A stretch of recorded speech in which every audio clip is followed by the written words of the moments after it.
Hello दोस्तों, एक बार फिर स्वागत है आपका अपने यूट्यूब चैनल पढ़ाई की बातें सुनील सर के साथ। वीडियो आगे बढ़ने से पहले चैनल को सब्सक्राइब करें और बेल आइकन को प्रेस करें ताकि आने वाली वीडियो की नोटिफिकेशन आपको सबसे पहले मिलती रहे। तो आइए शुरू करते हैं आज की वीडियो। इस वीडियो में हम देखेंगे निष्ठा प्रशिक्षण मॉड्यूल 11 भाषा शिक्षण शास्त्र की मुख्य प्रश्नोत्तरी एवं समस्त गतिविधियों के लिंक डिस्क्रिप्शन में दिए गए हैं। आप उन पर क्लिक करके अपनी गतिविधियों को पूरा कर सकते हैं, अपनी मॉड्यूल को पूरा कर सकते हैं। निम्नलिखित में से कौन सा पढ़ने के समय करने का कार्य है? पढ़ने के समय का कार्य है, न कि पढ़ने से पूर्व का या बाद का कार्य है। तो शिक्षक का पाठकों के विचारों के बारे में शिक्षार्थियों के साथ एक संपूर्ण कक्षा गतिविधि के रूप में चर्चा करना। शिक्षार्थियों को कल्पना करने के लिए कहना कि वे कहानी के पात्रों में से एक हैं और अपने अनुभवों को अपनी डायरी में लिखने को कहना। ये तो कार्य हो गए पूर्व का। दूसरा वाला पूर्व का कार्य है और चर्चा करना जो है ये बाद का कार्य है। शिक्षक का घर के से पाठ पढ़कर आना और कक्षा में उसी को पढ़ाना, ये भी पूर्व का कार्य है। कक्षा को 4 या 2 समूहों में विभाजित करना और पाठ को बारी बारी से पढ़वाना। शिक्षक बच्चों को समझ के साथ पाठ को डिकोड व्याख्या करने को कहना। तो ये जो चौथा ऑप्शन है ये हमारा इसका पाठ के पढ़ने के समय का कार्य है। तो यही हमारा ऑप्शन सही हो जाएगा। आगे बढ़ते हैं। एक पूर्व पठन कार्य का उद्देश्य है, जो पाठ को पढ़ाया जाता है उससे पूर्व में जो कार्य किया जाता है उसका क्या उद्देश्य होता है? पाठ के लेखक और पढ़े जाने वाले नए शब्दों के बारे में बात करके नए पाठ की शुरुआत करना। ये ऐसा तो नहीं है, ये तो गलत है।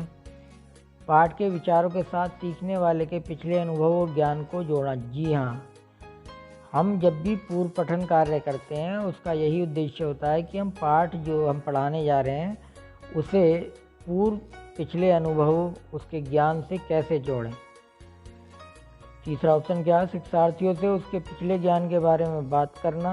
सिर्फ बात करने से, पिछले ज्ञान के बारे में बात करने से बात नहीं बनेगी, हमें उसे जोड़ना भी होता है। कठिन शब्दों को खोजने के लिए शिक्षार्थियों को स्वयं पढ़ने के लिए कहना, ये भी गलत है। तो दूसरा ऑप्शन ही इसका हमारा सही हो जाएगा। आगे बढ़ते हैं। पढ़ना अर्थ गढ़ना है, इस कथन का क्या अभिप्राय है? भाई पढ़ना अर्थ गढ़ना सीधा दिख रहा है कि पढ़ने का अर्थ है कि जो उसकी पाठ के अंदर जो भी विचार हैं उन्हें हमें समझ में आ जाना चाहिए। तो पहला ऑप्शन है पढ़ना शिक्षार्थियों को विषय वस्तु के साथ विभिन्न अर्थ जोड़ने के लिए प्रोत्साहित करता है। पढ़ना पाठ के विचारों को समझना है। पढ़ना पाठ के वर्णमाला और शब्दों के अक्षरों का डिकोडिंग व्याख्या है। पढ़ना ध्वनि समूहों शब्दों और वाक्यों को सीखने से शुरू होता है। तो इसका दूसरा जो ऑप्शन है पढ़ना पाठ के विचारों को समझना है, यही सबसे उपयुक्त ऑप्शन है इसका। तो इसका दूसरा ऑप्शन ही हमारा सही हो जाएगा। आगे, वर्तमान भाषा सीखने के नज़रिए से निम्नलिखित में से कौन सा सच है? जो वर्तमान में भाषा सीखी जा रही है उसका क्या है? सुनना, बोलना, पढ़ना, लिखना, ध्यान देना और सोचना एक साथ विकसित होता है। सुनना, बोलना, पढ़ना, लिखना, ध्यान देना और सोचना एक रैखिक तरीके से विकसित होता है। लिखने से पहले सुनना, बोलना और पढ़ना विकसित होता है। लेखन एक भाषा सीखने में शिक्षार्थियों द्वारा विकसित किया जाने वाला अंतिम कौशल है। वर्तमान में तो ऐसी परिस्थितियां हैं कि सुनना, बोलना, पढ़ना, लिखना, ध्यान देना और सोचना एक साथ ही विकसित होता है, उसे हम अलग अलग नहीं बांट पाते हैं।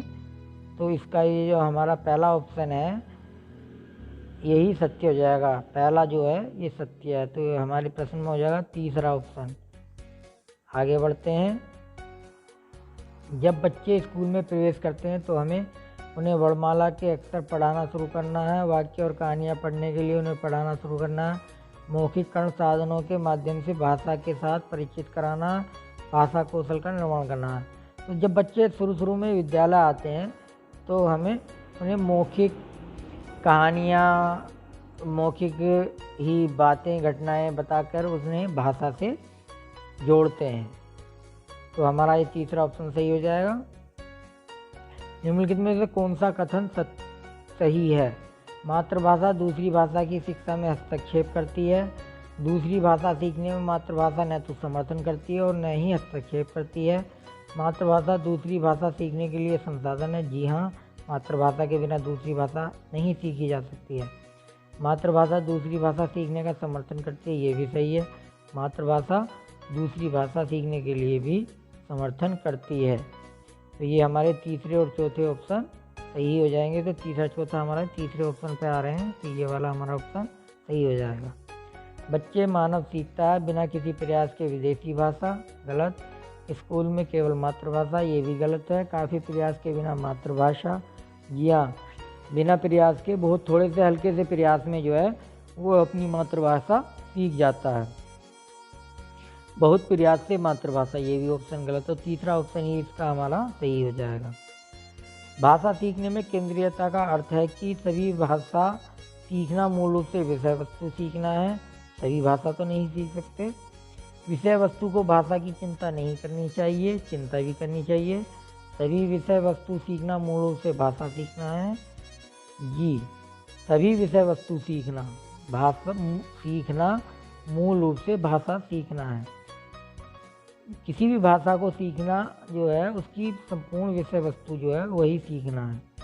भाषा शिक्षण का केंद्रीय उद्देश्य केवल विषय वस्तु पर केंद्रित है, ये भी विषय वस्तु पर केंद्रित नहीं, और भी चीज़ें होती हैं। भाषा में तो बहुत सारी चीज़ें आ जाती हैं, विषय वस्तु हैं। तो इसका तीसरा ऑप्शन ही हमारा सही हो जाएगा। मातृभाषा आधारित भाषिकता क्या है? सभी बच्चे अपनी मातृभाषा में स्कूली शिक्षा शुरू करते हैं और कई भाषाओं को जोड़ते हुए आगे बढ़ते हैं। सभी बच्चे राज्य भाषा के माध्यम से सीखते हैं। स्कूल में सभी बच्चे केवल एक ही भाषा और अंग्रेजी सीखते हैं। सभी बच्चे सीखने के प्रारंभिक वर्षों के दौरान अधिक से अधिक भाषाएं सीखते हैं। मातृभाषा आधारित बहुभाषिकता का अर्थ है कि सभी बच्चे स्टार्टिंग में अपनी जो मातृभाषा होती है उसी से स्कूल में शिक्षा प्रारंभ करते हैं और दूसरी भाषाएं आगे आगे जैसे वो अगली कक्षाओं में जाते हैं जुड़ती चली जाती हैं। तो इस तरह से उनकी बहुभाषिकता का मतलब है जो बच्चा जिस भाषा को लेकर आता है अपनी उसी भाषा में उसकी जो शिक्षा है वो आगे चलती रहनी चाहिए और उसकी जो दूसरी भाषाएं हैं वो जुड़ती चली जानी चाहिए। तो इसका हमारा जो पहला ऑप्शन है ये सही हो जाएगा। आगे बढ़ते हैं। भाषा सीखने की रणनीति के रूप में बहुभाषिकता का क्या अर्थ है? बहुभाषिकता का अर्थ पहले भी बताया है कि यही है कि जो बच्चा जिस मातृभाषा के साथ आता है उसे प्रारंभिक शिक्षा उसकी उसी मातृभाषा में दी जाए। मतलब जितने बच्चे जितनी भाषाएं लेके आ रही हैं स्कूल में आ रहे हैं उन्हें उनकी भाषाओं में मातृभाषाओं में ही शिक्षा प्रदान की जाए। कक्षा में शिक्षण अधिगम के लिए बच्चों की भाषा का उपयोग करना, तो ये पहला ऑप्शन ही हो गया सही। माध्यम और आकलन के रूप में एक ही भाषा के विषय में वस्तु सीखना, कई भाषाओं को सीखना सिखाना और शिक्षण, त्रिभाषा सूत्र को लागू करना। जी नहीं, बाकी कोई भी ऑप्शन सही नहीं है, पहला ऑप्शन ही सही है। इस तरह से हमारे 10 प्रश्न हमने टिक कर दिए हैं। अब अपना स्कोर देखते हैं। इस तरह से देखिए हमारा 10/10 स्कोर हो गया है। वीडियो देखने के लिए आप सभी का बहुत बहुत धन्यवाद। आप सभी का बहुत नमस्कार। और वीडियो पसंद आई हो तो लाइक करें, शेयर करें और भाई चैनल को सब्सक्राइब करना न भूलें ताकि आने वाली नई वीडियो की नोटिफिकेशन आपको सबसे पहले मिलती रहे।